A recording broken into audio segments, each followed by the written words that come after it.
बिजली और इंटरनेट की बंदिश का मसला न लॉकडाउन के बायस तालीमी इदारों की परेशानी। गिलगित बल्तिस्तान में हो रही है रेडियो के जरिए एजुकेशन की फराहमी।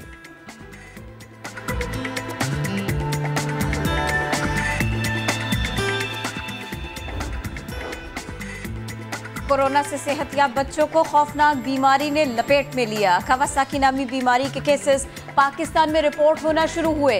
लाहौर में बच्ची भी जान से गई। बीमारी कितनी खतरनाक है हम आपको बताएंगे कुछ ही देर में।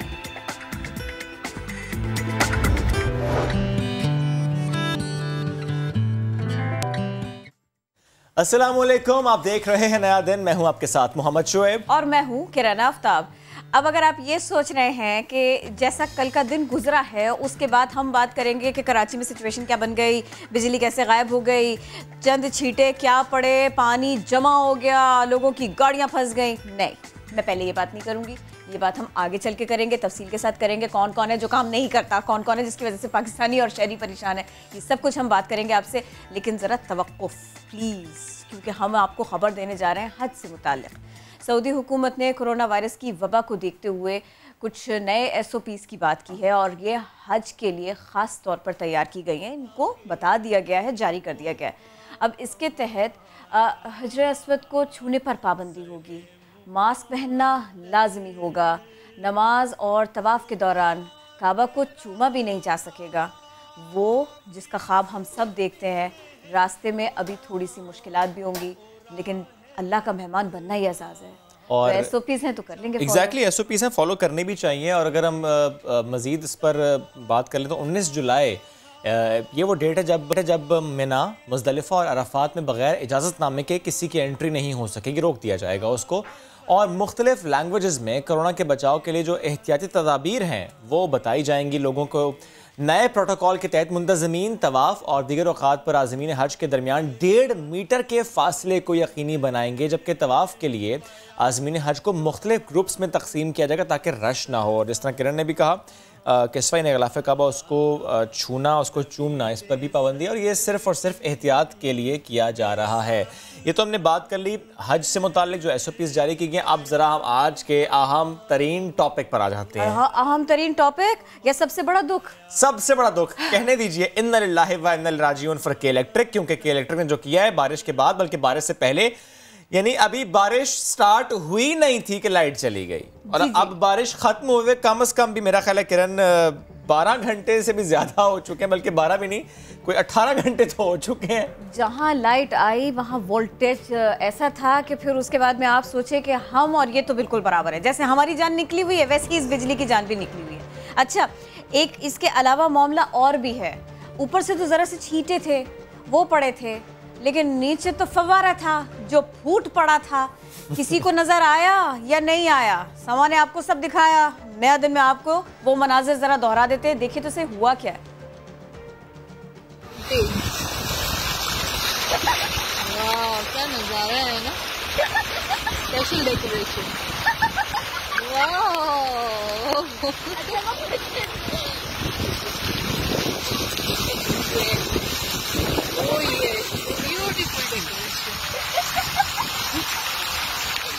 इंतज़ामात का पोल यूँ खुल जाता है, थोड़े से छींटे गिरते हैं और कराची की जो हालत है वो आपके सामने आ जाती है। अच्छा देखिए, आप एक मिजाज होता है ना, प्रॉब्लम्स को फेस करने का एक अंदाज होता है। दिखा भी रही हैं, मुस्कुरा रही हैं, कहकहे भी हैं। तो भाई अगर एहतजाज की मैं बात करूँ ना तो ऐसे बहुत सारे मामलात हैं कि जिसके ऊपर आप कहेंगे कि मैं बैठ जाऊँ, मैं धरना दे दूँ, मैं एहतजाज कर दूँ, लेकिन एहतजाज के रंग मुख्तलिफ हो सकते हैं और दिल पे जो असर करे वो सुर भी मुख्तलिफ हो सकते हैं। अब देखिए, मामला लोड शेडिंग और ओवर बिलिंग के खिलाफ PTI का जो एहतजाज है कि इलेक्ट्रिक के दफ्तर के बाहर उन्होंने जो धरना दिया और वहाँ पहुँचा क्या, वहाँ हुआ क्या, ये कव्वाल, सुरीला अंदाज और इनके अल्फाज, आपको लगेगा अरे ये तो बड़ी सुरीले से अंदाज में हमारे दिल की बात है। वालों से अल्लाह बचाए, वो बिजली वालों से अल्लाह बचाए, वालों से अल्लाह बचाए, वो बिजली वालों से अल्लाह बचाए। लेते हैं ये लाइट बंद कर, लूट लेते हैं ये लाइट बंद कर, वो इनकी गाड़ी से अल्लाह बचाए, वो लूट लेते हैं, लूट लेते हैं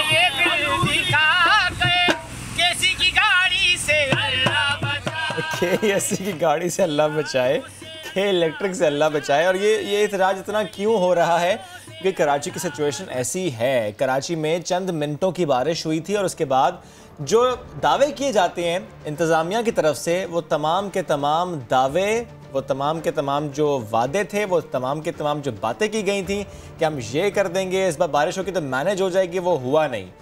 बरसात के बाद शहरियों ने रात बड़ी अजियत में गुजारी है, क्योंकि सिर्फ चंद मिनटों की बारिश थी लेकिन बिजली ऐसे गायब हुई कि कई इलाकों में अभी तक लाइट नहीं आई। यानी अगर बिजली 4 बजे गई थी तो आप देख लीजिए अभी सुबह के 9:15 बज चुके हैं और बहुत से ऐसे इलाके हैं जहां लाइट अभी तक नहीं आई। और ये मैं ज़रा वसूख से कह सकता हूँ, मेरी अपनी लाइट नहीं आई। कुरंगी अल्लाह वाला चाहूँ, मेरी बत्ती गई हुई है। नींद वैसे भी डिस्टर्ब हो जाती है जब इस तरह लाइट ना आए। और यूपीएस भी कितना सहारा देगा। किरण, रात 2 बजे यूपीएस ने कहा अच्छा भाईजान खुदा हाफिज, मैं चला सोने। वो भी चला गया सोने। और उसके बाद आप भी मसाइल का तज़किरा ना मुस्कुरा के करते हैं। I like this. क्या करें, अब हम आदी हो गए हैं। अच्छा, ये मिजाज भी है वैसे हमारा। मसला जितना भी हो हम उसे मुस्कुरा के फेस करते हैं, क्योंकि ज़ाहिर और ऑप्शन ही कोई नहीं है हमारे पास। एनीवेज जी, KDA, Bahadurabad, PCHS, Kokan society और बहुत से ऐसे इलाके जहाँ पूरी रात लाइट नहीं थी, गर्मी, हब्स, और यही वजह थी कि शहरियों की पूरी रात अजियत में गुजरी। और जस्ट इमेजिन, हम तो बर्दाश्त कर लेते हैं लेकिन बुजुर्ग और बच्चे, इनके लिए वो रात बहुत भारी गुजरती है। And in this situation corona patients, उनके लिए तो और बड़ा मसला है ये। कोरोना के पेशेंट्स को बिल्कुल नहीं भूलिए, उन लोगों को बिल्कुल नहीं भूलिए ऐसे मौके पर कि जो आइसोलेशन में, जिनको सांस लेने में वैसे ही दिक्कत हो रही होती है। अगर इस हब्स में लाइट भी नहीं होगी, पंखा भी नहीं होगा, कोई इंतज़ाम भी नहीं होगा, बारिश के बाद की सिचुएशन सारी की सारी हम सब ने देख ली। ज़रा सोचिए तो सही, मैं और आप और कोई आम आदमी इसमें कुछ नहीं कर सकता। कर सकती है तो के इलेक्ट्रिक कर सकती है, कर सकती है तो सिंध सरकार कर सकती है। और मैं सिंध सरकार का नाम अब क्यों ले रही हूँ, सिर्फ के इलेक्ट्रिक ही नहीं, हमें दीगर मसाइल भी हैं। अब हम ज़रा उसके बारे में भी बता देते हैं। बार बार बताया था, किसी को ख्याल नहीं आया था। सिंध सरकार और कराची की इंतज़ामिया ने कराची को थोड़ी सी बारिश के रहमो करम पर छोड़ा और डूबने के लिए छोड़ दिया। बचाने का कोई ख़ास इंतज़ाम न किया। सिर्फ 15 मिनट की बारिश से शहर की कई शाहराहों पर पानी ही पानी था। घरों की छतें उड़ गई, गिर गई। इसके नतीजे में 3 अफराद जाँ बहक हुए हैं। इंतहाई अफसोसनाक सिचुएशन बनी है।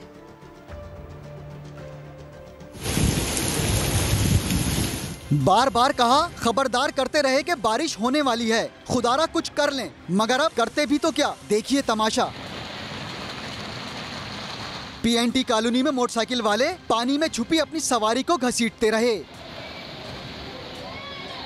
केडीए का हाल देखिए, माजी की तरह इस बार भी ये चौरंगी डूब गई, क्योंकि सिंध सरकार और कराची इंतजामिया इस बार भी नॉर्थ नाजाबाद के नालों से कचरा ही साफ न कर सकी।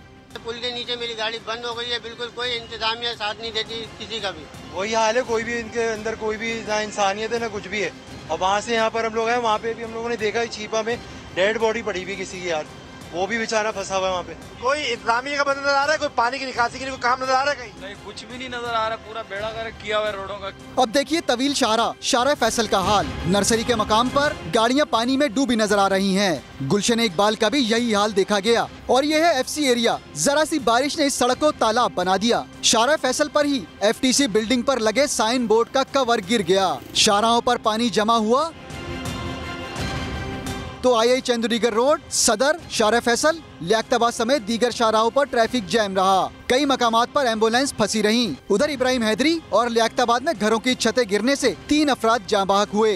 रात गए तक बारिश के पानी की निकासी न होने से शारा फैसल समेत मुख्तलिफ सड़कों पर ट्रैफिक जैम रहा। कराची का ये हाल, यानी कम बारिश हुई और ज्यादा पानी आ गया। बिलावल का फार्मूला इनकी अपनी सिंध सरकार की नाअहली से गलत साबित हुआ। आता है तो पानी आता है, जब ज्यादा बारिश आता है तो ज्यादा पानी आता है। तो जनाब ये थोड़ी सी बारिश में हुआ था कराची भर में, और अब मज़ीद बारिशें हो सकती हैं। तो कितना ज़्यादा हम तैयार हैं ये तो हमने कल देख लिया। अब जब महकमा मौसमियात की तरफ से वार्निंग, ये कह दिया जाए कि जी और बारिश हो सकती है, तो फिर क्या किया जा सकता है, फिर क्या हो सकता है, फिर हम क्या इसी तरह के दिन की आस लगाएं, उम्मीद लगाएं। तो मैं ये चाह रही थी कि अब ज़रा मैं शहर की सिचुएशन के ऊपर भी बात कर लूँ और मौसम के अहवाल के ऊपर भी बात कर लूँ। क्या ये पॉसिबल है? मैं कर लूँ जी। बहुत शुक्रिया जनाब। सऊद बिन मुर्तज़ा की जानिब जाएंगे सबसे पहले और फिर उसके बाद में कोशिश करेंगे कि जवाद मेमन हमको ज्वाइन करें तो उनसे भी पूछें सिचुएशन वेदर की क्या है। सऊद बिन मुर्तज़ा, पहले ज़रा आप मुझे बताइए, अगली बारिश के लिए कोई इंतजाम नज़र आ रहे हैं? जो अभी हुई है, कल हुई है, उसके बाद में कहीं कुछ काम ऐसा आपको होता दिखाई दिया कि कोई शहरी इंतजामिया के लोग हो, कुछ गाड़ियों को निकालने की कोशिश कर रहे हो, पानी को हटाने की कोशिश कर रहे हो? जी हाँ, बिल्कुल। कल जिस तरह से बारिश, उसके बाद आज दोबारा जिस तरह से पेशगोई की गई है महकमा मौसमियात की जानिब से, लेकिन इस तरह का लगता नहीं है कि वो इक़दाम हुए थे या किए जाएंगे या हो रहे हैं। कल भी जब बारिश हुई तो अहम शाहराएँ जैसे कि आईए चंडीगढ़ रोड वगैरह हैं जहाँ पर अहम लोगों का गुजरगाह है, तो वहाँ पर जो है फौरी तौर पर जो DMC का अमला है आता है जब पानी जमा हो जाता है उसके बाद, और कुछ सफाई करता है ताकि पानी आहिस्ता आहिस्ता खुद निकल जाए।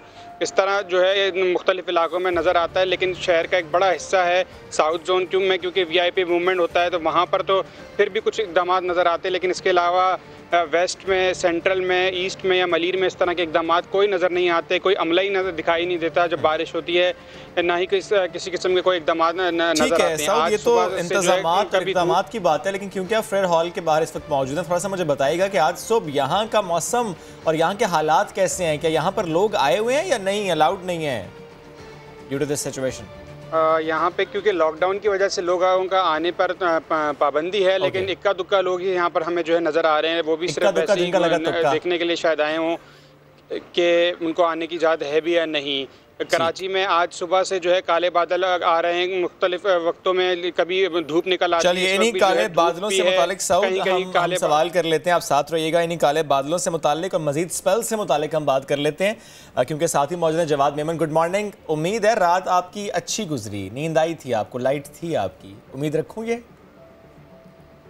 गुड मॉर्निंग जी, अल्हम्दुलिल्लाह लाइट थी। चलिए बहुत खुशनसीब है आप। बहुत खुशनसीब है वाकई, आपकी लाइट थी। ये आप बताएं मुझे कि एक स्पेल था ये फॉर 15 मिनट्स रफली, और ये पूरे कराची वालों के लिए भी नहीं था।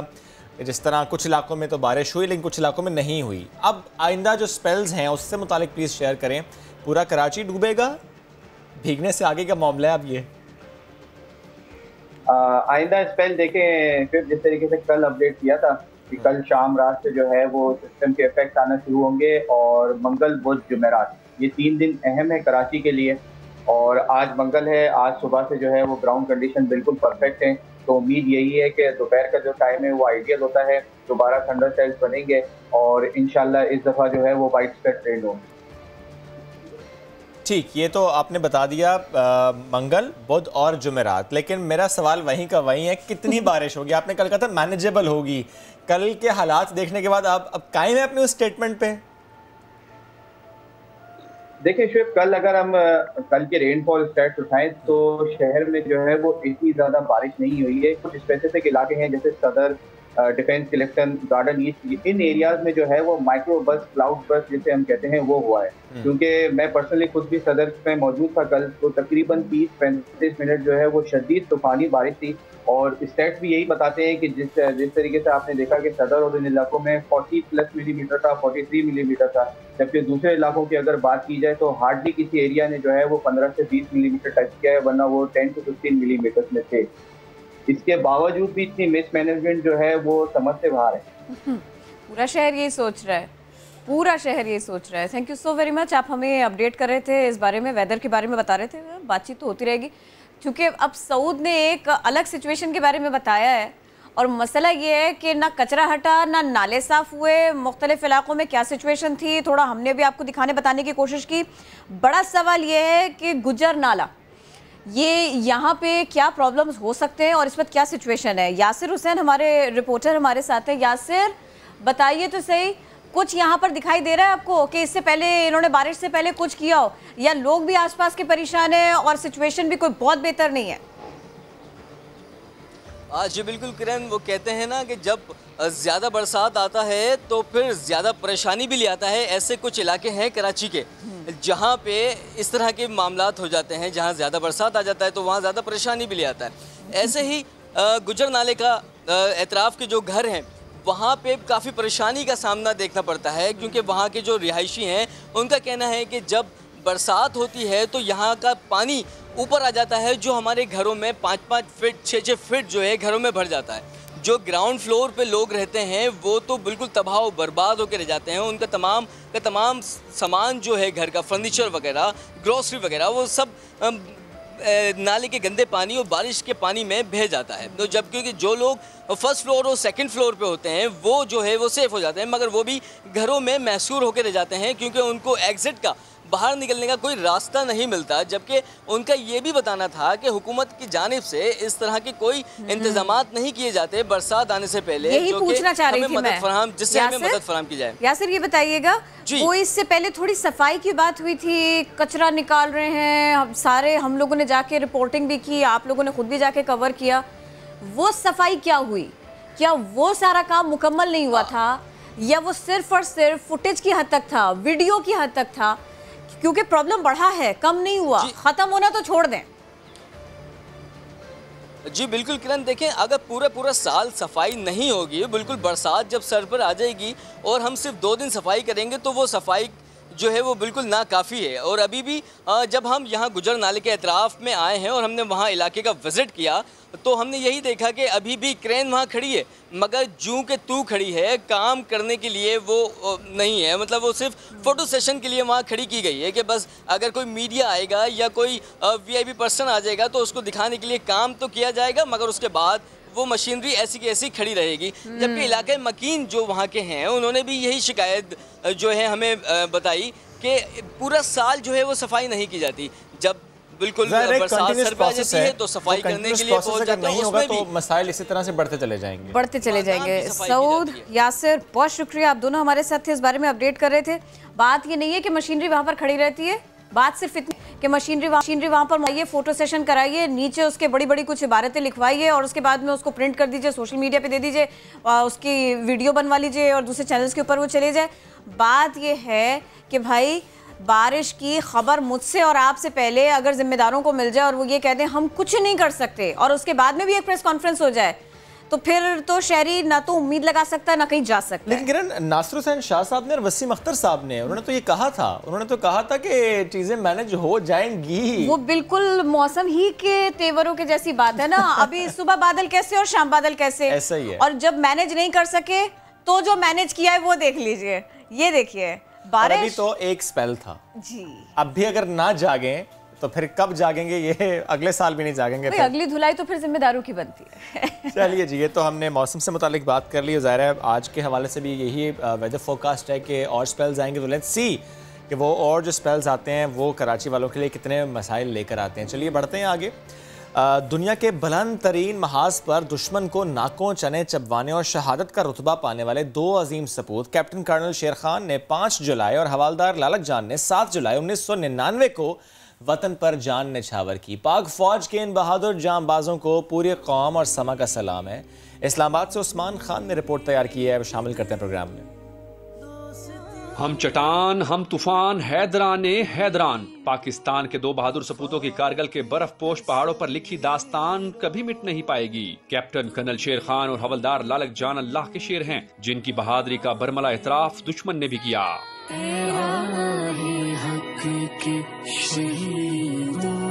बर वक्त कुव्वत फैसला, भरपूर जवाबी वार और अल्लाह पर ईमान, स्वाबी से ताल्लुक रखने वाले कर्नल शेर खान 1970 में पैदा हुए। 27 सिंध रेजिमेंट में कमीशन हासिल किया। कैप्टन कर्नल शेर खान ने कारगिल की जंग के दौरान 12 NLI में प्लटून की कमान की।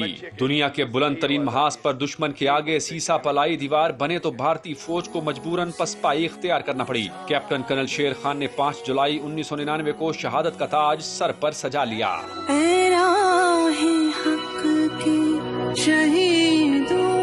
गिलगित बल्तिस्तान के निडर जवान हवलदार लालक जान ने भी कैप्टन कर्नल शेर खान के शाना बशाना दुश्मन का मुकाबला किया। 32 साल शेर टाइगर हिल पर जख्मी हालत में भी दुश्मन के सामने डटा रहा और 7 जुलाई को शहादत का जाम नोश किया। वादी गिजर, जिसे वादी शोहदा भी कहा जाता है, लालक जान के कसीदों से भरी पड़ी है। बेमिसाल जुर्रत और बहादुरी से वतन की मिट्टी का दिफा करते हुए शहादत का दर्जा हासिल करने वाले दोनों जांबाजों को आला तरीन फौजी एजाज निशान हैदर से नवाजा गया। उस्मान खान, समा, इस्लामाबाद। एक ब्रेक लेते हैं, वापस आते हैं, स्टे विद अस।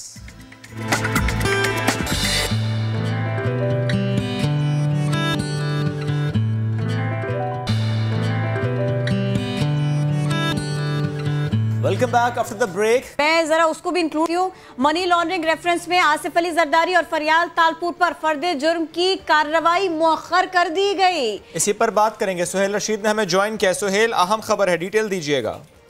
शोएब देखें, पार्क लेन रेफरेंस के बाद मनी लॉन्ड्रिंग रेफरेंस जो कि जाली अकाउंट स्कैंडल का मरकजी प्राइमरी केस है, उसमें भी फर्द जुर्म की कार्रवाई मौखर कर दी गई है 24 जुलाई तक। और ये इसलिए मौखर की गई है क्योंकि एक तो फरियाल तालपुर आज पेश नहीं हो सकी, उनकी जानिब से हाजिरी से इस्तेस्ला की दरखास्त दायर की गई।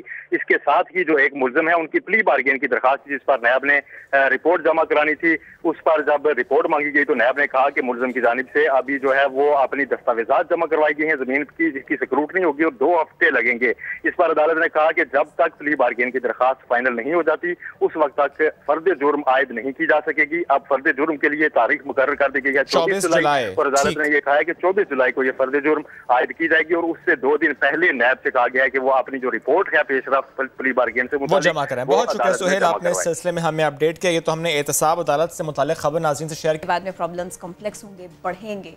बहरहाल इन मसाइल के ऊपर हमारी नज़र है।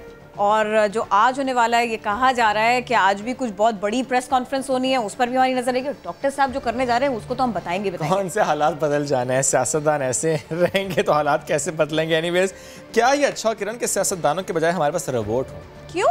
बस रोबोट मुझे पसंद है। उनमें ऐसी क्या खुसूसियत है? एक रोबोट है बहरीन से, अच्छा, मुझे पसंद ज्यादा आगे। अच्छा, उसके बारे में खबर बड़ी अच्छी है किरण कि अल्ट्रावायलेट रेज के जरिए ये कोरोना वायरस समेत जो और बैक्टीरिया है उनका भी खात्मा कर सकता है। इसमें यह अहलियत है। रोबोट जो है वो शॉर्ट वेव ताबकार शुआओं को मुख्तलिफ सतहों पर फेंकता है। और माहिरीन का इससे मुतालिक ये कहना है कि इसकी रोशनी इतनी ताकतवर, इसकी रेज इतनी पावरफुल हैं कि 30 मिनट के अंदर 90% जो बैक्टीरियाज हैं और जो वायरसेस हैं उनको ख़त्म कर देती हैं। तो इस मशीन को या इस रोबोट को फिलहाल मखसूस माहौल में टेस्ट किया जा रहा है। मखसूस माहौल से मुराद नहीं जहाँ बैक्टीरियाज होंगे, वायरसेस होंगे फॉर दैट मैटर।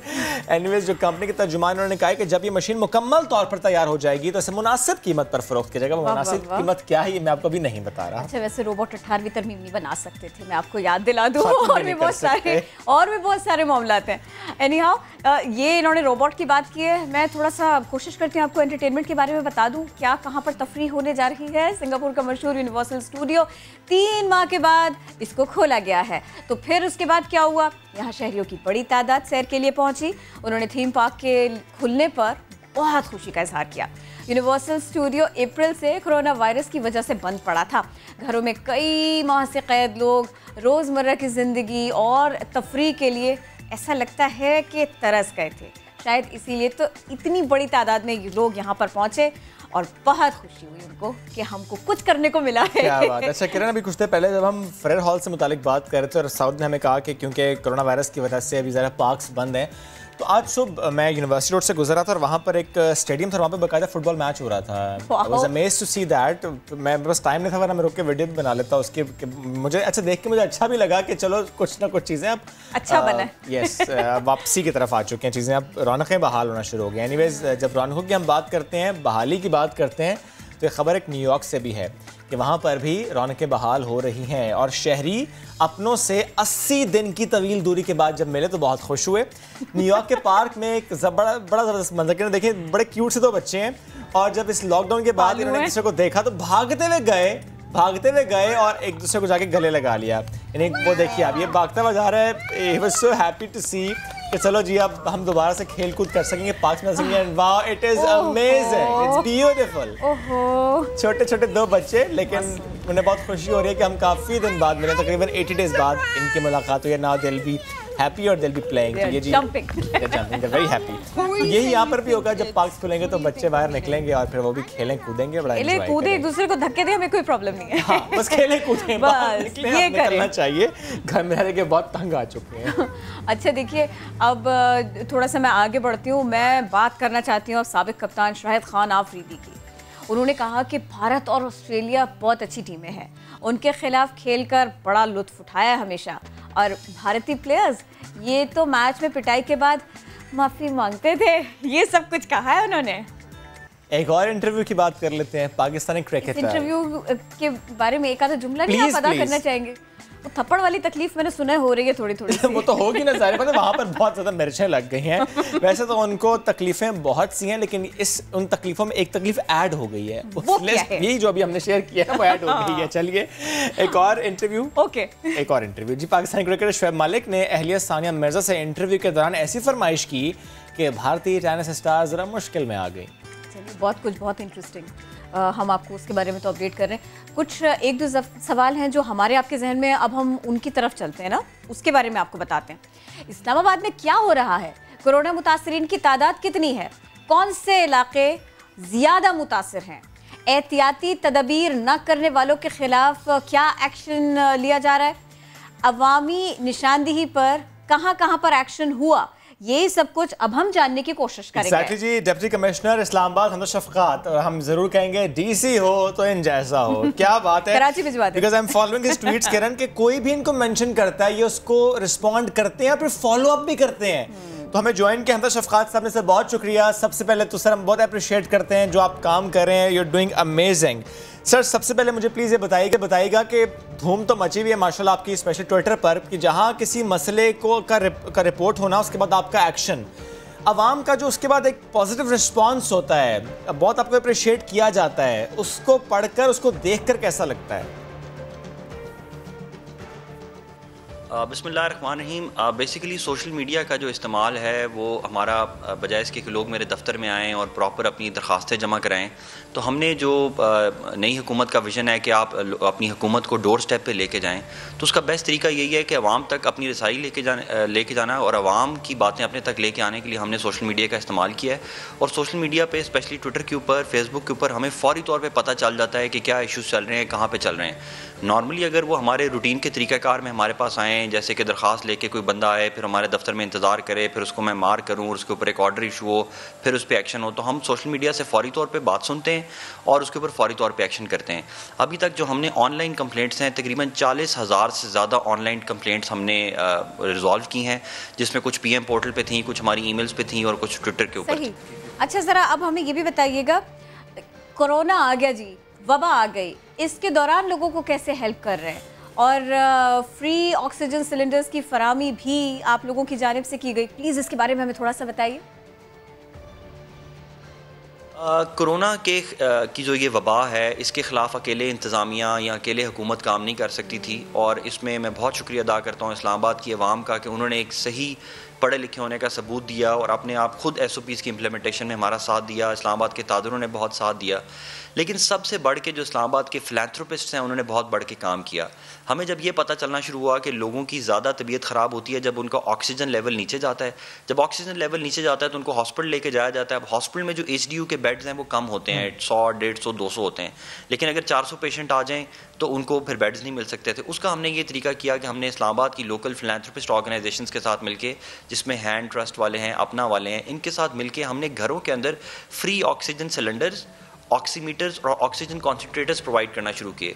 इस टाइम अल्हम्दुलिल्लाह हम 70 लोगों को ये प्रोवाइड कर चुके हुए हैं, जिनमें से 30-40% अब रिकवर भी कर चुके हुए हैं। वरना ये अगर हम इनको प्रोवाइड ना करते तो इन लोगों को हॉस्पिटल पे आना पड़ता, और हॉस्पिटल में क्योंकि जगह नहीं है तो इनकी तबीयत बहुत ज़्यादा ख़राब हो सकती थी।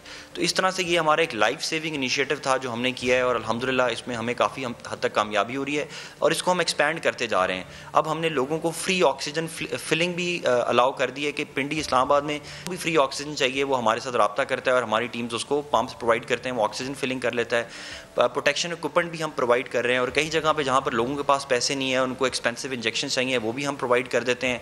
और जो लाइफ सेविंग इंजेक्शंस हैं जैसे डेक्सामेथासोन वगैरह जो पहले मार्केट में नहीं मिल रहे थे, अब वो हम जो भी कोविड का पॉजिटिव पेशेंट है उसको हम वो इंजेक्शन फ्री ऑफ कॉस्ट उसके घर पे या हॉस्पिटल में जाकर डिलीवर कर रहे हैं। Great great. सर आप मुझे ये बताइएगा, क्योंकि ज़ाहिर है ट्विटर पर आप बहुत एक्टिव हैं, वहीं पर लोग निशानदेही करते हैं, वहीं से आप अपनी टीम को फिर टैग करते हैं और टीम उस पर काम करती है, इसी तरह आप काम करें। लेकिन सर एक आप ही की ट्वीट और उस पर बहुत तनकीद हुई, और वो ट्वीट सरकारी घर ना होने से मुताल्लिक थी। सर एक मामला क्या था?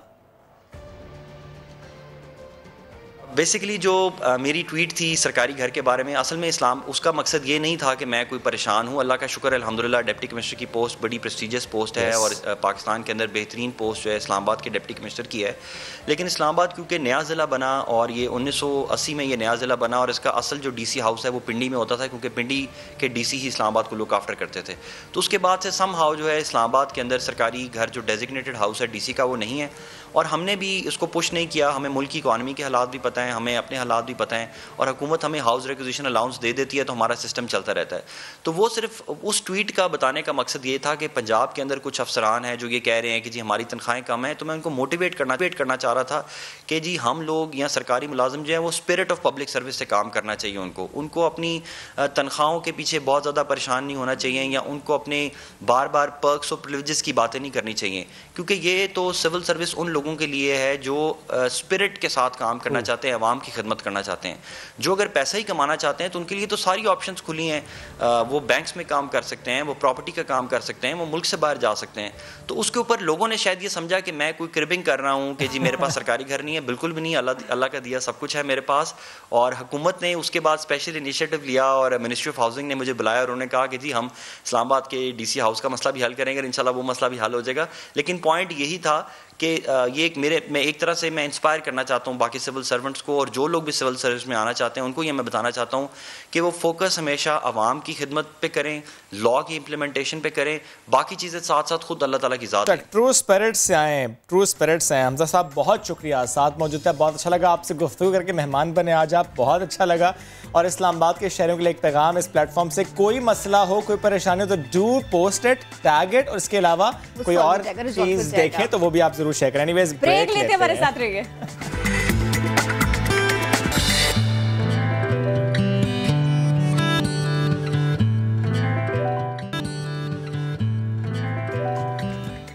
Welcome back after the break. एक बार फिर कोरोना से मुतालिक बात करते हैं और पंजाब की बात करते हैं। पंजाब में कोरोना केसेस और स्मार्ट लॉकडाउन के बाद जो हालात हैं उससे मुतालिक हम बात करेंगे, और सेहत का महकमा क्या कर रहा है और सेहत का महकमा दीगर महकमों को या दीगर इदारों को अब क्या सिफारिशात दे रहा है। तो वज़ीर सेहत पंजाब यास्मीन राशिद साहिबा ने हमें ज्वाइन किया, उन्हीं से हम गुफ्तगू करते हैं। डॉक्टर साहिबा बेहद शुक्रिया, नया दिन को आपने वक्त दिया। डॉक्टर साहिबा सबसे पहले ये फरमाइएगा कि ज़ाहिर है जिस तरह पूरे मुल्क में स्मार्ट लॉकडाउन है, पंजाब में भी स्मार्ट लॉकडाउन है, और जो स्टैट्स हैं वो देखकर लगता है कि स्मार्ट लॉकडाउन ने काम किया है, पंजाब में ख़ास तौर पर काम किया है कि केसेस की शरह कम हुई है। तो क्या अब इस सिचुएशन को देखते हुए कि स्मार्ट लॉकडाउन के असरात अच्छे आए हैं, हुकूमत पंजाब को लॉकडाउन में नरमी से मुताल्लिक आपके महकमे ने कोई सिफारिश की है?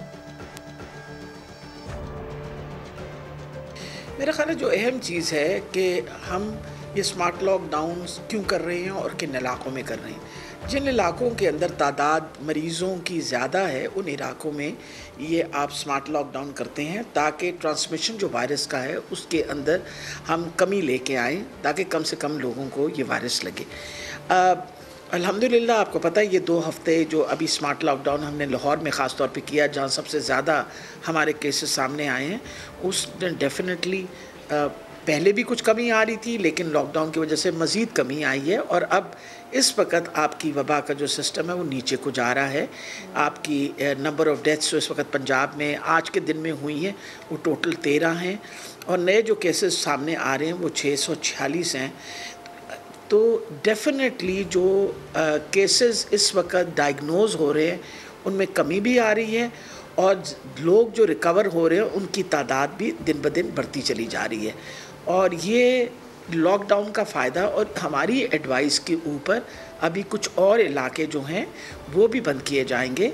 कुछ इलाकों को तो खोल दिया, अभी तो लाहौर के सारे इलाके तकरीबन खुले हुए हैं, लेकिन कुछ इलाकों में दोबारा पाबंदी लगाई जाएगी जिन इलाकों के अंदर अभी भी वायरस जो है वो ज़्यादा ट्रांसमिट हो रही है। ये बताइएगा, गुज़िश्ता हफ्ते की बात है, डॉक्टर ज़फ़र मिर्ज़ा ने कहा था कि अगर 1 हफ्ते तक केसेस का यही ट्रेंड रहा तो फिर ये कह सकते हैं कि ये डाउनवर्ड ट्रेंड है, नीचे की तरफ ग्राफ जा रहा है। क्या पंजाब में आप ऐसा कह सकती हैं कि पीक गुजर गई है?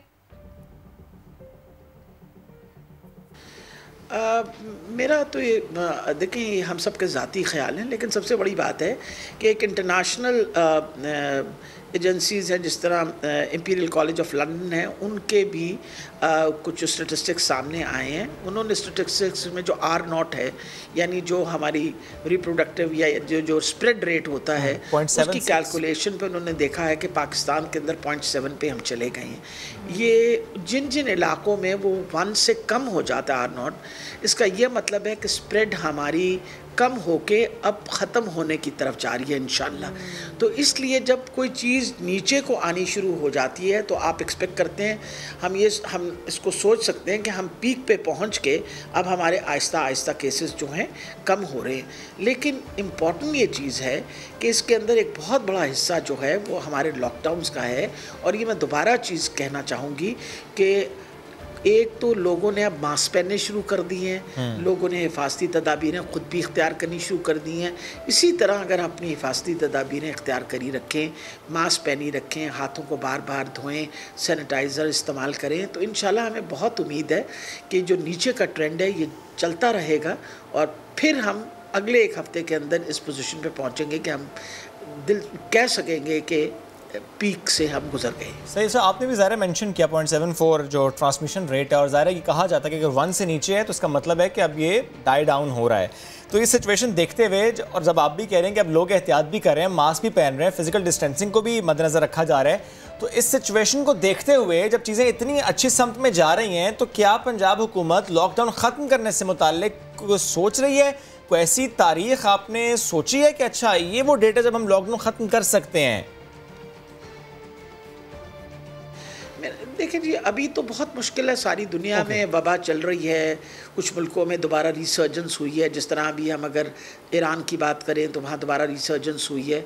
आपको पता है अमेरिका के अंदर भी इस वक्त बहुत बड़ी तादाद के लोग जो हैं उनमें दोबारा ये रिकरेंस हो रही है। इसी तरह कुछ मुल्क जिन्होंने अपने लॉकडाउन कम किए थे, और ख़ास तौर पे ईरान तो क्योंकि हमारा हमसाया मुल्क है, उसके अंदर देखा गया कि रिकरेंस जो है वो ज़्यादा हुई है।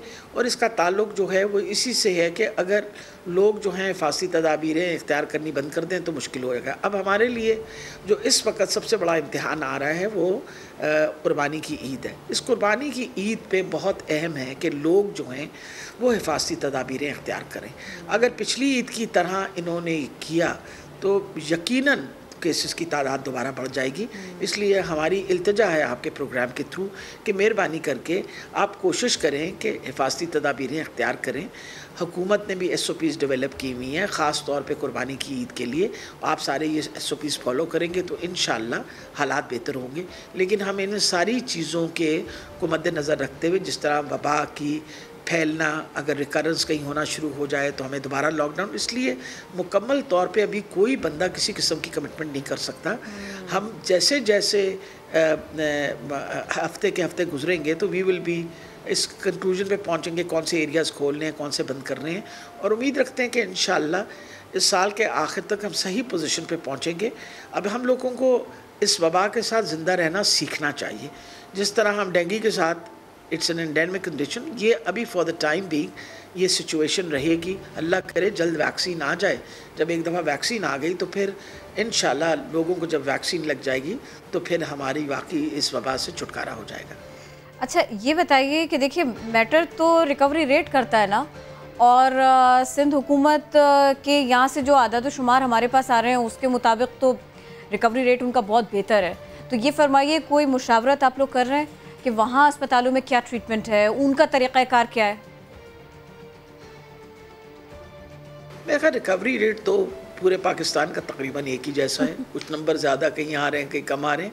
इम्पॉर्टेंट ये चीज़ है कि अगर पंजाब में आप ये सोच रहे हैं कि रिकवरी रेट जो है वो कम है, तो मैं यकीनन आपको बताऊं कि पूरे पाकिस्तान की तरह इसी तरह का रिकवरी रेट पंजाब के अंदर भी है। हमने वर्ल्ड हेल्थ ऑर्गेनाइजेशन की रिकमेंडेशन के मुताबिक अब जो टेस्ट नेगेटिव टेस्ट करने की वो बंद कर दी है, क्योंकि उनकी ये रिकमेंडेशन है कि अगर किसी को कोरोना वायरस हुआ है और 10 दिन वो सिम्टम फ्री हो, यानी कोई किसी किस्म का सिम्टम हो ना हो, तो आप उसको नेगेटिव समझें। तो अब हम वो नंबर काउंट करेंगे, आपके सामने आ जाएंगे कि तादाद तकरीबन एक है। कोई ख़ास ऐसी बात नहीं है कोई के फ़र्क जो हम मैनेजमेंट कर रहे हैं। सारे सूबे इस पर बहुत बड़ा एफर्ट कर रहे हैं और अल्हम्दुलिल्लाह रिकवरी के रेट सब सूबों के तकरीबन बराबर हैं। ठीक है, नहीं जो रिकवरी रेट का डिफरेंस उसका है भी तो आपके ख्याल में वो इतना ज़्यादा नहीं है।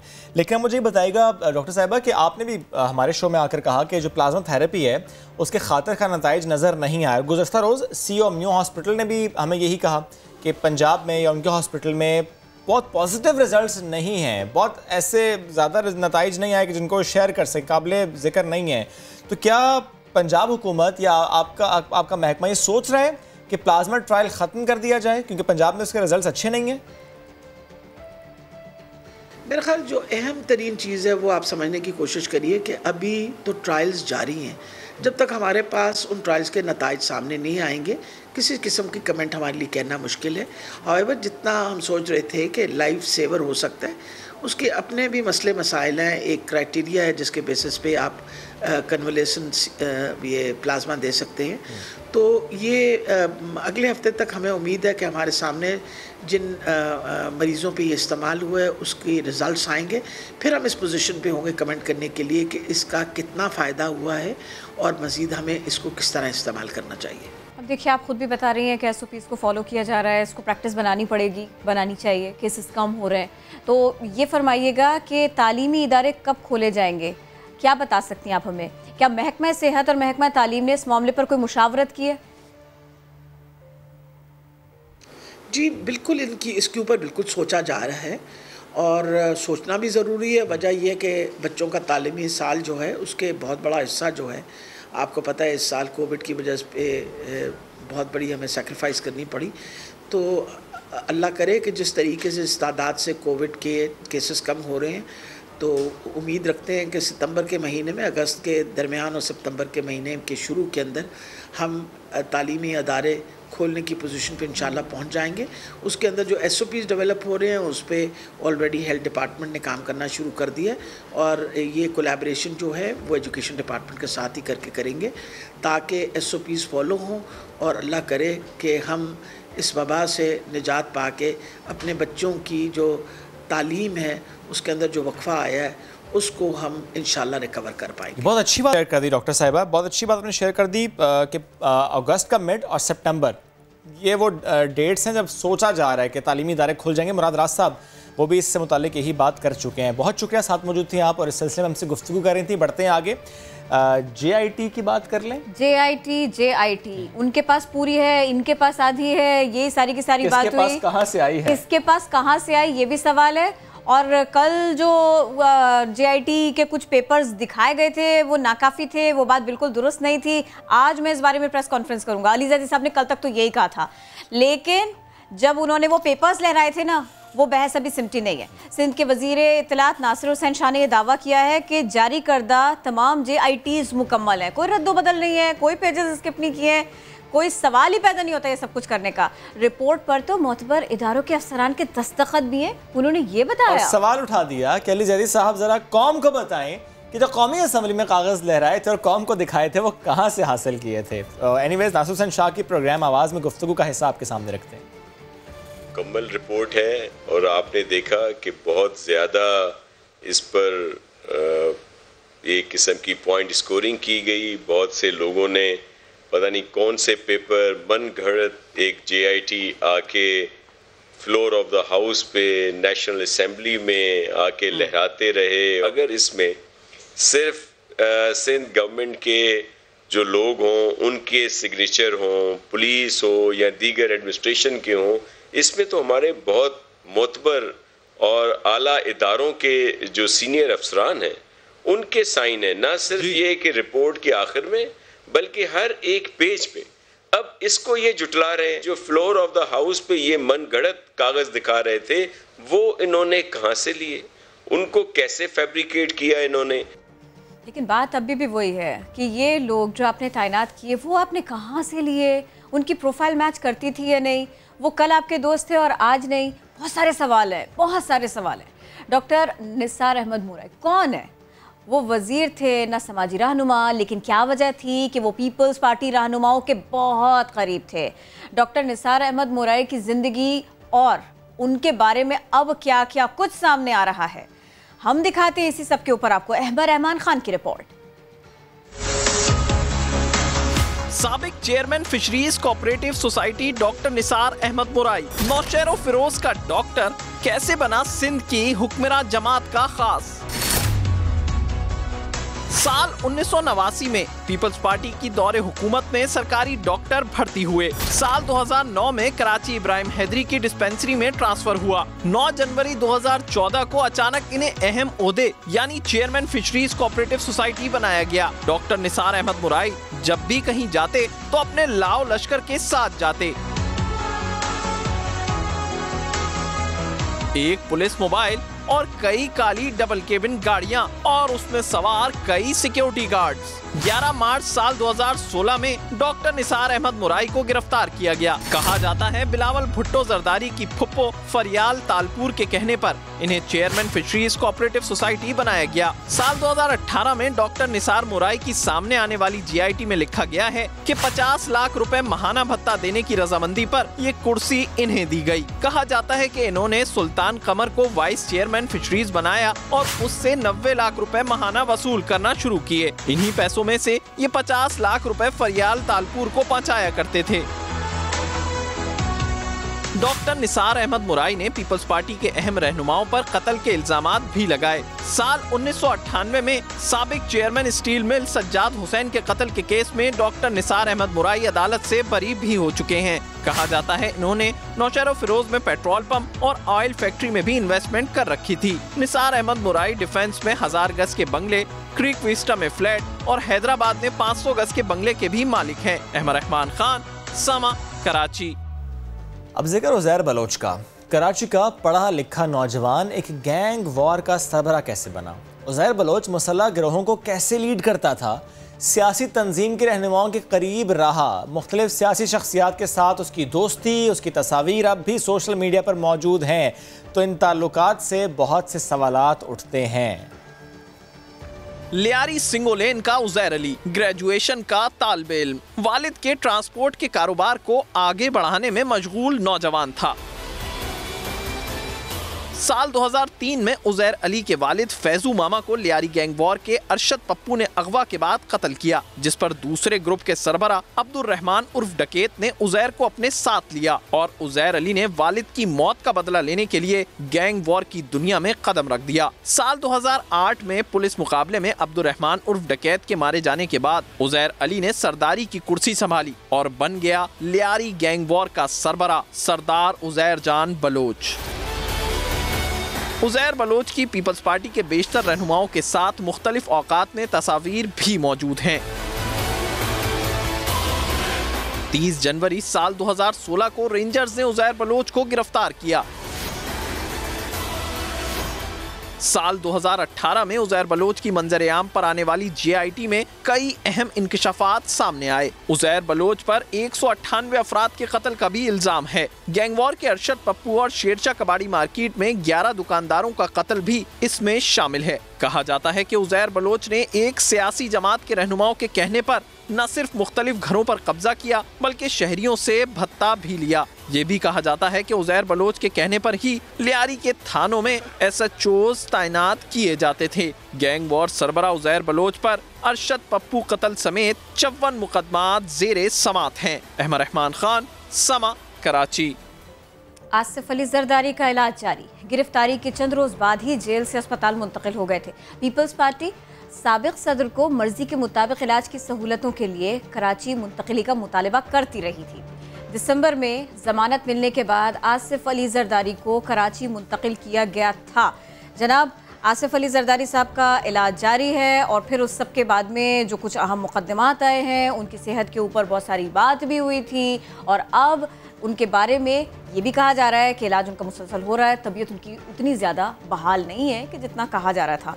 तो कुछ हमने कुछ सोचा कि इस बारे में भी आपको बता देते हैं और कुछ मैं ये सोच रही थी कि मैं कुछ दीगर मामलात भी आपके सामने रख देती, क्योंकि देखिए पाकिस्तान पीपल्स पार्टी का तस्करा हो, आसिफ अली जरदारी साहब की बात ना हो, उनकी तबीयत ख़राब है, ये सारे के सारे सवाल ना हो। हमने कोशिश की आज इस सब का अहाता करते हैं। बढ़ते हैं आगे। पाकिस्तान में तैनात ऑस्ट्रेलियाई हाई कमिश्नर डॉक्टर जेफरी, इनका देसी स्टाइल में आम खाने का अंदाज मकबूल हुआ। वैसे ये इसलिए भी मकबूल है किरण क्योंकि उससे पहले आम खाने की तस्वीर थी और उस पर लोगों ने कमेंट किया और लोगों ने कहा कि आम खाने का दुरुस्त तरीका नहीं है। तो ये भी तो देखना पड़ेगा आम था कौन सा। एग्जैक्टली अब आम जो है वो देसी स्टाइल में कि जिस तरह आम खाना चाहिए उस तरह खाने की तस्वीर ये अब उन्होंने शेयर किया और उन्होंने कहा कि सबके देसी स्टाइल में आम खाने के मशवरे को संजीदगी से लेंगे। उससे पहले किरण प्लेट में आम था और साथ कांटा था, लोगों ने कहा आम खाने का ये तरीका दुरुस्त नहीं है। तो उन्होंने कहा आम नहीं खाना चाहिए। तो उन्होंने कहा ठीक है भाई, ये तरीका दुरुस्त नहीं है तो मैं उसी तरीके से आम खाता हूँ जिस तरीके से आम खाना चाहिए। अच्छा, ये आम खाने की बात थी ना, कुछ और भी बहुत कुछ होता है ना, जैसे गोलगप्पे खाने पीने की बात है। मीठे के बाद में जरा तीखे का तस्करा कर लेते हैं। भारत में ऐसी ATM नस्ब की गई है जहाँ से लोग गोलगप्पे निकाल सकते हैं। कोरोना वबा के दौरान भी चटपटे गोलगप्पों का मजा उठा सकते हैं। क्या बात है। नहीं, हम तो आजकल कोशिश कर रहे हैं हमारा ATM चल जाए, हम पैसे निकाल लें, लेकिन ऐसे सिचुएशन में मशीन के बड़ी गहरी बात कर देती है। बहुत गहरी बात क्या, समझने वाले समझ गए होंगे। लेकिन एनीवेज पैसे डालकर पसंदीदा गोलगप्पे जो आप हासिल कर सकते हैं। और सोशल मीडिया पर एक सारिफ ने गोलगप्पे निकालने की वीडियो शेयर की है जो कि देखते ही देखते खूब वायरल हो गई है। चलिए, ये तो हमने ये यहाँ भी नस्ब पर है, ये हमें भी चाहिए। चलिए, ऐसे नहीं और एक नहीं दो होने चाहिए। क्या बात है। वैसे कराची में कुछ जगह हैं किरण जहाँ पर गोलगप्पे बड़े मुनफरद अंदाज में मिलते हैं। डिटेल में नहीं जाता, ब्रेक में जाऊंगा। चलिए, आपका बहुत भूख लग जाएगी आपको भी सुबह सुबह। मैं किस तरफ लेकर चल पड़ा हूँ आपको, पहले आम फिर गोलगप्पे। खबर बदल दीजिए, खबर बदलते हैं, थोड़ा सा मूड को चेंज इस तरीके से मैं करना चाहता। खबर अच्छी, लेकिन खबर इतनी अच्छी है नहीं। वो है अमेरिकी रियासत कैलिफोर्निया से खबर है। नया शादीशुदा जोड़ा और एडवेंचरस थे ये, और इन्होंने सोचा कि हम ऐसा फोटोशूट कराएंगे कि हमें याद रहे। कोशिश अच्छी थी लेकिन वो कोशिश महंगी पड़ गई क्योंकि समुद्री चट्टान पर खड़े होकर अनोखा सा पोज बनाया, तस्वीर बनाना चाहते थे लेकिन अचानक तेज लहर आई और बहा कर ले गई। अच्छा, दे आर फाइन, चोटें आई हैं but they are fine. Rescue अमले ने फौरी ऑपरेशन किया। फोटोशूट ज़ाहिर उनका नहीं हो सका, नहीं हो तो गया थोड़ा बहुत, ये थोड़ा बहुत ही है। इतना इससे सीखने की बात है कि ठीक है एडवेंचरस आप हैं, आप करना चाह रहे हैं, लेकिन थोड़ा सा एहतियात, थोड़ी सी एहतियात वो बहुत ज़रूरी होती है। अब देखें तो सही, दूल्हा दुल्हन को थोड़ी चोटें आई हैं। एनीवेज जी, ये तो हमने बात कर ली कैलिफोर्निया की। बढ़ते हैं आगे और देने वाली खबर है। ओके जी, है ना जी। दुनिया में ऐसे लोगों की कमी नहीं है जिनको मुनफरिद कुछ कर दिखाने का शौक होता है, कुछ कारनामे करने का शौक होता है, फिर उनको शोहरत भी सबके सिलसिले में मिल जाती है। जनाब, ये हैं स्विस एक्रोबैट। इन्होंने स्विट्जरलैंड के पहाड़ों के दरमियान केबल कार के वायर पर स्टंट पेश करने की ठानी और 9,800 फीट बुलंदी पर केबल कार की रस्सी पर चलने समेत साइकिल चलाने का दिल दहला देने वाला स्टंट भी करके दिखाया। नहीं, मुझे दिखाया वो साइकिल वाला दिखाया। कह रहा मुझे साइकिल वाला देखना नहीं। अच्छा, मुझे वैसे ऐसी वीडियोस देख के बड़ा मजा आता है। मैं और जब ऐसा कुछ देखता हूँ तो मैं अपनी विश लिस्ट में ऐड कर लेता हूँ कि I want to do this as well. ये भी करना, आप कर दिखाएंगे वैसे, मुझे भरोसा है मुझे आप पे। साइकिल, ये साइकिल वाला नहीं कीजिएगा, ये मुझे थोड़ा ये करना पैदल वाला लग रहा है। पैदल वाले सही है। नहीं, मैं ऐसा करूंगा ना कि 1 फुट ऊपर सही है, वो बिल्कुल बेहतरीन है। और मैं गवाही दे दूंगी ये 20 फुट है। हम ऐसे एंगल से वीडियो शूट करेंगे, आप टेंशन ना ले, आप भी हैरान हो जाएंगे। चलिए जी, अभी एक ब्रेक का वक्त हो गया, वापस आते हैं। स्टे विद अस।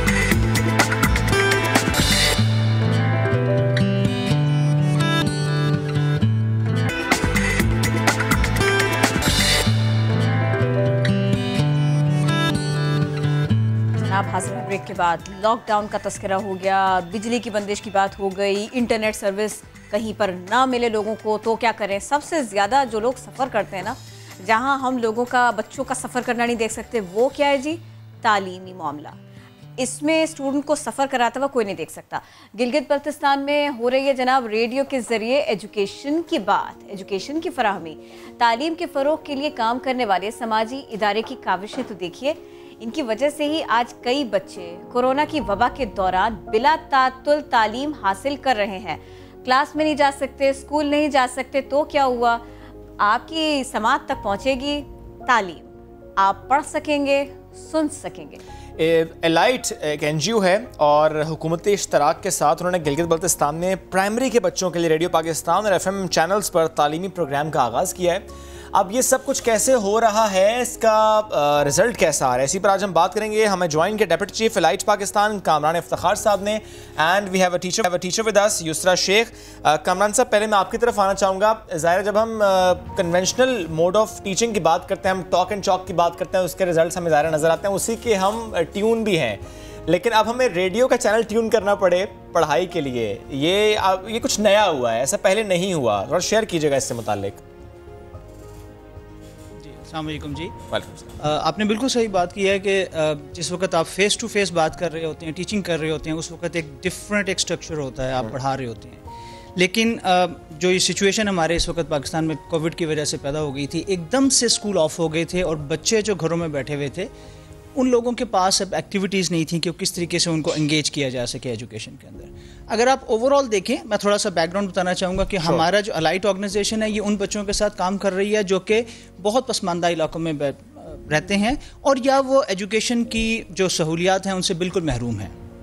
एक मुहतात अंदाजे के मुताबिक इस वक्त पाकिस्तान में 22.8 मिलियन बच्चे ऐसे हैं जो आउट ऑफ स्कूल हैं, जो स्कूल जा ही नहीं रहे। अलाइट ने एक प्रोग्राम लॉन्च किया हुआ है पूरे पाकिस्तान में, शायद वो पाकिस्तान का एक बड़ा एक प्रोग्राम होगा जिसमें 1 मिलियन बच्चे जो हैं, यही आउट ऑफ स्कूल बच्चे, उनको स्कूल में लाने का एक तहिया किया हुआ है और मुख्तलिफ एंगल से मुख्तलिफ इदारों के साथ मिलकर, जिसमें फेडरल मिनिस्ट्री भी है, NCHT भी है, प्रोविंशियल एजुकेशन लिटरेसी डिपार्टमेंट है, उनके साथ मिलकर इस काम को कर रहा है। जिस वक्त एकदम से लॉकडाउन आ गया और बच्चों के पास कोई ज़राए नहीं थे कि अपनी एजुकेशन को, एक्टिविटीज़ को जारी रख सकें, तो हमने भी उन बच्चों के लिए जो कि बाहर भी हुए थे, कुछ सोचने की कोशिश की कि इनको किस तरह किया जाए। अब आप एक थोड़ा सा अंदाज़ा कर लीजिए कि 22.8 मिलियन बच्चे जो स्कूल से बाहर बैठे हुए हैं और उनके पास कोई फैसिलिटीज़ नहीं है। अभी आपने थोड़ी देर पहले ख़बरों में बताया कि कराची के अंदर लाइट नहीं है पिछले 2 दिन से। आप जस्ट इमेजिन कीजिए कि हमारे शहरों में अगर ये हाल है लाइट का, इंटरनेट का, तो गाँव में कहाँ पर होगा। अब गिलगित की एक एग्जाम्पल देता हूँ जहाँ पर 21 घंटे लाइट जाती है, 21 आवर्स। इंटरनेट की सिर्फ एक सर्विस प्रोवाइडर है जो कि आर्मी के कंट्रोल में है उसमें, just because of the reason, वहाँ के इलाके की वजह से। सही। वहाँ के बच्चों के पास कोई ऐसी फैसिलिटीज़ नहीं है। अब गवर्नमेंट ने जिस वक्त एक अच्छा इनिशिएटिव लिया, टेली स्कूल का एक एलिमेंट किया, तालीम घर का एक एलिमेंट किया और उसमें उन्होंने इंटरनेट के थ्रू, टीवी के थ्रू एजुकेशन का एक फैसिलिटीज़ प्रोवाइड की। लेकिन ये सारी फैसिलिटीज़ उन बच्चों तक नहीं पहुंच सकती थी जिन बच्चों के पास ये सहूलियात नहीं थी। बिल्कुल ऐसे। अब ये वो बच्चे हैं जिनके पेरेंट्स भी अफोर्ड नहीं कर सकते। मेरे और आपके बच्चे तो हैं, हमारे पास नहीं थे तो प्राइवेट स्कूल था, हमने अफोर्ड कर लिया, उनको लैपटॉप दे दिया, गैजेट्स दे दिए, वो एंगेज हो गए। मगर ये वो बच्चे हैं जिनके पास ना तो कोई गैजेट है, ना तो इलेक्ट्रिसिटी है, ना तो इंटरनेट फैसिलिटी। सही। सो इनके लिए क्या करना था, हमारे पास आपस में जब हमने डिस्कशन किया, लाइट ने, अपनी कोर टीम ने, एजुकेशन टीम ने, सो हमारे पास NCHD के साथ, जब हमारा मेजर पार्टनर हमारा गवर्नमेंट का इदारा NCHD है जिसके साथ हम ये सारी एक्टिविटीज़ कर रहे थे, तो ये सामने आया कि एक रेडियो एक ऐसा चैनल है गिलगित बल्तिस्तान में जहाँ पे हम दूर दराज के इलाकों में, पहाड़ों तक भी बच्चों तक पहुँच सकते हैं, और ये रेडियो पाकिस्तान और FM के थ्रू मुमकिन था। सही। सो जिस वक्त ये मुमकिन आया तो हमने इस पे काम शुरू कर दिया, लेकिन बहुत इसमें चैलेंजेस आए क्योंकि जिस वक्त लॉकडाउन हो गया था हमारे पास रिसोर्सेज नहीं थे, हमारे पास वो स्टूडियो नहीं था जिसमें हम ये सारे काम कर सकते थे, लेकिन टीम हमारे पास थी। कितने दिनों में ऐसा कर पाए आप लोग? और इस रेडियो प्रोग्राम को, इन सारे के सारे चैलेंजेस के होते हुए कितनी ड्यूरेशन में, कितने टाइम पीरियड में आप लोग इस सब को लॉन्च कर पाए? जी हाँ, ये हमने इसको फेजेस में लॉन्च करने की कोशिश की। हमारे पास, जैसे मैंने बताया कि हमारे पास कोई गैजेट नहीं था, हमारे पास इवन माइक भी नहीं थे। सही। हमने शुरू में जो अपनी टीम मोबिलाइज की, हमने तकरीबन हमने 1.5 महीने के अंदर ये प्रोग्राम ग्रेड 1, 2, 3 का डिज़ाइन कर लिया और बहुत लो कॉस्ट तरीके से हमने इसको डिज़ाइन किया। कितने लोग आपकी हमने टीम में, इसको बहुत स्पेशलाइज इक्विपमेंट से नहीं किया। जबरदस्त। कितने लोग आपकी टीम में रहे वो भी बताइएगा। हमारे पास इस वक्त 8 से 10 लोग हैं इस टीम के अंदर, सब्जेक्ट स्पेशलिस्ट टीचर्स भी हैं, बच्चे भी हैं। इसमें 6 बच्चे हैं जो कि हमारे साथ काम कर रहे हैं और बच्चे भी सेगमेंट्स कर रहे हैं ताकि वो बच्चों के सेगमेंट्स भी हो सके। So there are kids as well, और जो इसमें होस्टिंग का काम है वो भी बच्चियां कर रही हैं इसके अंदर। लेकिन फिर भी भारी जिम्मेदारी टीचर की है, तो मैं फिर ना इसी बारे में मैं युसरा से बात करना चाहूँगी। युसरा, ये बताइए, हमने तो ये सुना था कि अगर आप रेडियो के लिए काम कर रहे हैं तो लफ्ज़ भी आसान होगा और जुमला इंतहाई मुख्तसर होगा, और अब जबकि वीडियोज़ होती हैं, पिक्चर्स होती हैं, मुख्तलिफ़ चीज़ें होती हैं, उनके ज़रिए आप बच्चों को सिखाते हैं, पढ़ाते हैं, समझाते हैं। अब एक बार फिर से हमें समात की तरफ जाना पड़ा है, विजुअल जहन में बनेगा, बच्चे को हम कुछ ऐसे पढ़ाएं। ये सब कुछ फी जमाना करना किस कदर मुश्किल है? बच्चा समझे, बच्चा पढ़े, नियत आपकी है, लेकिन ये सब कुछ करना आसान नहीं है। चैलेंजेस आपके क्या है, टीचर्स के क्या है?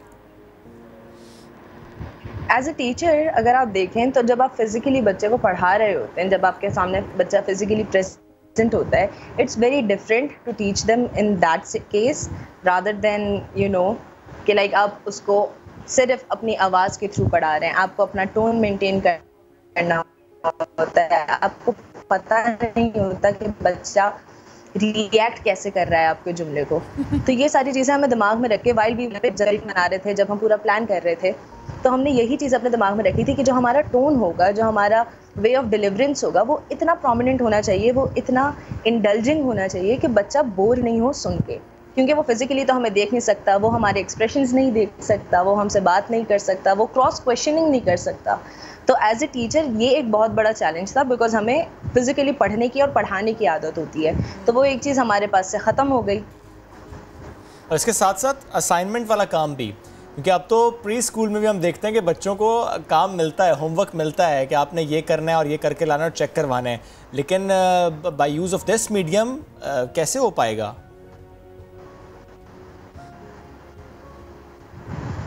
बाय यूज यहाँ पे पेरेंट्स बहुत बड़ा क्या इन्वॉल्वमेंट था, बिकॉज जो हम काम बच्चों को असाइन कर रहे थे वो पेरेंट्स को ही चेक करना था। तो इसमें सिर्फ बच्चा टीचर इन्वॉल्व नहीं थे, इसमें पेरेंट्स भी इन्वॉल्व थे। तो वी वर गिविंग असाइनमेंट्स, हम बच्चों को बोलते थे आपको ये काम करना है, आपने ये असाइनमेंट कंप्लीट करना है, और जब आप ये असाइनमेंट कंप्लीट कर लें तो ये आप अपने बड़े बहन भाई या अपने पेरेंट्स को दिखाएं ताकि वो चेक करें। सही। और सर ये आप बताइएगा ज़रा, कितने बच्चे ऐसे आपने स्टूडेंट्स के लिए इस को प्लान किया था और कितने बच्चे अभी केटर कर रहे हैं आप लोग? क्या है आपके पास कोई आदाद-ओ-शुमार है? जी बिल्कुल, हमने इनिशियली एनसीएचडी के साथ हमारे नॉन फॉर्मल स्कूल्स वहाँ चल रहे थे 50, हमने उनके लिए कोशिश की थी कि 2000 बच्चों तक हम पहुँच सकेंगे इस प्रोग्राम के तहत। लेकिन जिस वक्त हमने ये सारा प्रोग्राम बना के अभी हमने बना रहे थे, तो उस दौरान हमने एजुकेशन डिपार्टमेंट्स गिलगित से बात की कि ये हम प्रोग्राम लॉन्च करना चाहते हैं। तो जब उन्होंने इन एपिसोड को सुना तो एजुकेशन डिपार्टमेंट सेक्रेटरी ने, मिनिस्टर साहब ने, उन्होंने कहा ये प्रोग्राम तो बहुत अच्छा है, हम अपने सिर्फ आपके लिए नहीं, हम अपने बच्चों के लिए भी करना चाहते हैं। इशू वाज दैट कि जी गवर्नमेंट स्कूल के बच्चे भी हैं, वो इस वक्त आउट ऑफ स्कूल हो गए हैं, उनके पास भी कोई फैसिलिटीज़ नहीं है, तो हम कैसे उनको पहुंच सकते हैं? तो हमने फिर इस प्रोग्राम को पूरे गिलगित पाकिस्तान में रेडियो पाकिस्तान के थ्रू इसको लॉन्च किया, मीडियम वेव पे, ताकि बच्चे जो दूर दरार पहाड़ी इलाकों में बैठे हुए वो रेडियो के थ्रू सुन सकें, और एफएम के थ्रू भी लॉन्च किया ताकि वो जो मोबाइल पे या एफएम के थ्रू सुन सकते हैं वो सुन सकें। ठीक है। तो हमने we started our programme with 2000 बच्चों के साथ and we end up with around 200,000 बच्चों के साथ। सो गवर्नमेंट स्कूल के बच्चों को भी, टीचर्स को इसमें इन्वॉल्व किया गया। टीचर्स घरों में जाके बच्चों को बता रहे थे कि आप रेडियो प्रोग्राम सुने, टीचर्स खुद से रेडियो प्रोग्राम सुनते थे, फिर उसका फीडबैक देते थे और फिर बच्चों के साथ कांटेक्ट भी करते थे घर में जाके, हर बच्चे के थोड़ा थोड़ा करके। सो इस तरीके से हम 2000 से शुरू हुए, तकरीबन हम 2 लाख बच्चों तक पहुंच गए थे गिलगित में। माशाल्लाह। कामरान साहब ये बताइएगा, अब जब हम इसको डिस्कस कर रहे थे अपनी टीम के साथ में, तो एक छोटा सा आर्गुमेंट था, एक छोटा सा पॉइंट था कि ये हर जगह मुमकिन नहीं है। आइडिया गजब का है, लेकिन इसे पूरे पाकिस्तान में अप्लाई नहीं किया जा सकता, इसका उतना फ़ायदा उठाया नहीं जा सकता। आप लोगों के जहन में है ऐसी कोई बात? जी बिल्कुल, हमने इस चीज़ को स्केल अप करने के 2 प्लान्स बनाए हुए हैं। अब जिस वक्त हम दूसरे सूबों में जाते हैं, ये चूंकि उर्दू मीडियम में है, उर्दू के अंदर है, हमने इसको एक बड़ा कॉन्सेप्ट लेके चले हैं। हमने टेक्स्ट बुक बेस्ड नहीं किया, हमने इस प्रोग्राम को SLO बेस्ड किया है, करिकुलम बेस्ड। हमारा नेशनल करिकुलम एक ही है जो पूरे पाकिस्तान में चल रहा है। सो उस नेशनल करिकुलम में जो SLOs दिए गए हैं वो तमाम सूबों में एक तरह से पढ़ाए जाते हैं। लैंग्वेज, मीडियम ऑफ इंस्ट्रक्शन फ़र्क है, कहीं पे पश्तो में मीडियम ऑफ इंस्ट्रक्शंस है, कहीं पे सिंधी है, कहीं पे बलोची है, बट द SLOs जो करिकुलम है वो एक ही है। जो टॉपिक्स, जो SLOs जिनको बात करते हैं स्टूडेंट लर्निंग आउटकम, वो सिमिलर हैं।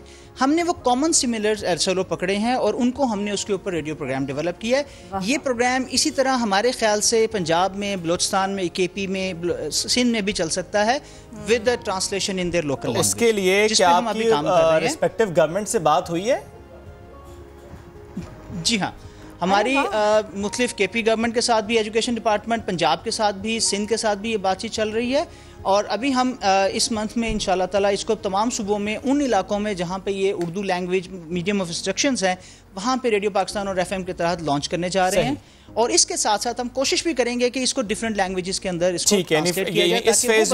इस फेज में बाकी तमाम सूबों में उर्दू लैंग्वेज में, और आगे चलकर मुख्तलिफ और लैंग्वेजेस में आप लोग इस प्रोग्राम को लॉन्च करेंगे। सर बहुत शुक्रिया, बेहद शुक्रिया। कामरान साहब और यूसरा साथ मौजूद थे आप, और इससे मुझसे गुफ्तगू कर रहे थे। ये तो हमने बात की, कुछ एजुकेशन का तस्करा तो हो गया। गुफ्तगू का सिलसिला यहाँ पर रोकते हैं। मुलाकात आपसे कल करेंगे। जिन इलाकों में लाइट आ गई मुबारक हो, जहाँ पर नहीं वो इंतजार कीजिए, बाहर जाएं, जाना पड़ेगा बिकॉज और कोई ऑप्शन नहीं है। जहाँ लाइट नहीं है वहाँ आपके पास ऑप्शन ही नहीं है घर बैठने की, तो बाहर एहतियात से जाएं, जाना तो पड़ेगा, हमें भी जाना पड़ेगा। अल्लाह हाफिज़।